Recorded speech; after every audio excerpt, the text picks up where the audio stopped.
আসসালামু আলাইকুম। আসুন বেশ কিছু গুরুত্বপূর্ণ আরবি টু বাংলা শব্দার্থ জেনে নিই এই ভিডিওতে। তো চলুন বেশি কথা না বাড়িয়ে আসল কাজ শুরু করা যাক। ওয়াহেদ মাররা এর বাংলা কি একবার। হয়তোবা আপনি কোনো কাজকর্মের ক্ষেত্রে বলতে পারেন যে একবার এদিকে আসো, অথবা এরকমেরও বলতে পারেন যে একেবারেই নাই। এগুলো কিন্তু আরবিতে বলতে গেলে এরকমের বলতে হবে যে ওয়াহেদ মাররা মাফি, মানে কি একেবারেই নাই, বা ওয়াহেদ মাররা ইনতে ইজি, মানে কি তুমি একবার এদিকে আসো।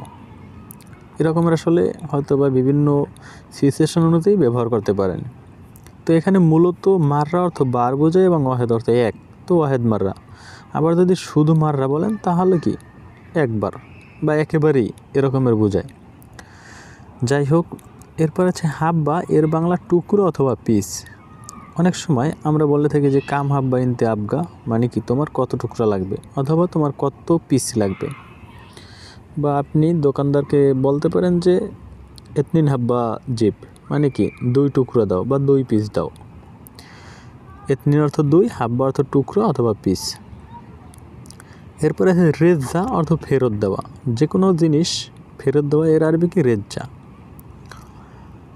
এরপর আছে মাররাতানি অর্থ পুনরায়, যে ইনতে মাররাতানি সুগলসই, মানে কি তুমি পুনরায় কাজটি করো।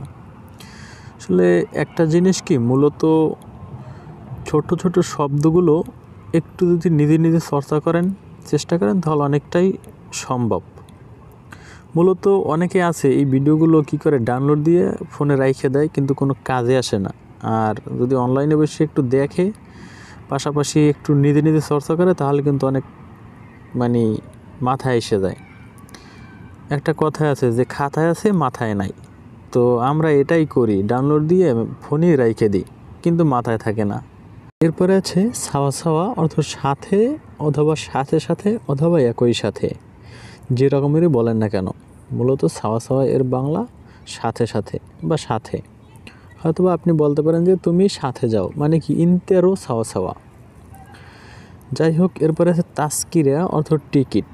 টিকিট এর আরবি কি তাস্কিরা, অথবা স্মরণ রাখাও বলে অনেকে, স্মরণ রাখা বা তাস্কিরা এর বাংলা কি টিকিট।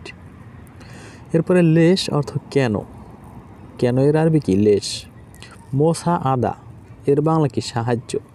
মোসা আদা এর বাংলা কি সাহায্য বা সাহায্য করা। এরপরে আছে হেদাক এর বাংলা হচ্ছে লাইন সোজা করা বা লাইন সোজা করো। ইনতা হেদাক তুমি লাইন সোজা করো। যাই হোক, এটা বেশি প্রয়োজন পড়বে না।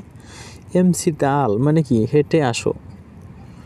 এখানে তাল অর্থ আসো, এটা অনেকেই জানি, কিন্তু এমসি এর বাংলা হাঁটা বা চলা বা হাঁটতে হাঁটতে যাওয়া এক কথায়। যাই হোক, এরপরে কাআব এর বাংলা কি গোড়ালি। গোড়ালি এর আরবি হচ্ছে কি কাআব। এরপরে আছে আদ্র এর বাংলা ভূমি। মোনায়েব অথবা মাসুল এর বাংলা কি সিনিয়র। সিনিয়রকে আরবিতে বলা হয় মোনায়েব অথবা মাসুল। তারতিব এর বাংলা কি নিয়ম অনুযায়ী, যে ইনতে সই তারতিব, মানে কি তুমি নিয়ম অনুযায়ী করো বা ঠিকঠাক মতো করো। মূলত তারতিবের বাংলা কি ঠিকঠাক করা বা নিয়ম অনুযায়ী করা বা ঘোছানো, বিভিন্ন রকমের বোঝায়। এরপরে হিস্যা এর বাংলা কি কেলাস। কেলাসকে আরবিতে বলা হয় হিস্যা। যারা হয়তো বা মাদ্রাসার কোনো ভিসায় আসেন তাদের জন্য এটা প্রয়োজন। যাই হোক, লাত খুব এর বাংলা কি ভয় করো না, যে ইনতে লাত খুব তুমি ভয় করো না।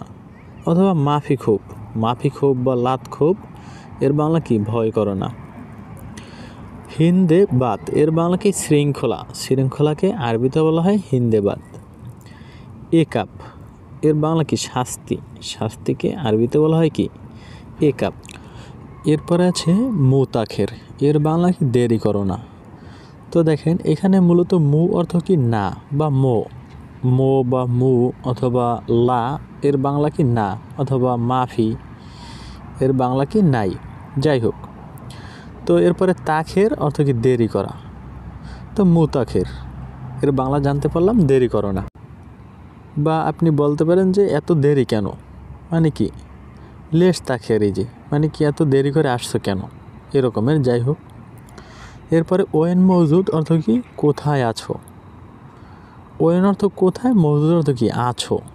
এবারে যদি ওয়েন এর সামনে ইনতে বসান যে ইনতে ওয়েন মজুদ মানে কি তুমি কোথায় আছো, বা হুয়া ওয়েন মজুদ সে কোথায় আছে, বা তারা কোথায় আছে। হুয়া অর্থ সে অথবা তারা বোঝায় এবং ওয়েন মজুদ অর্থ কি আছে।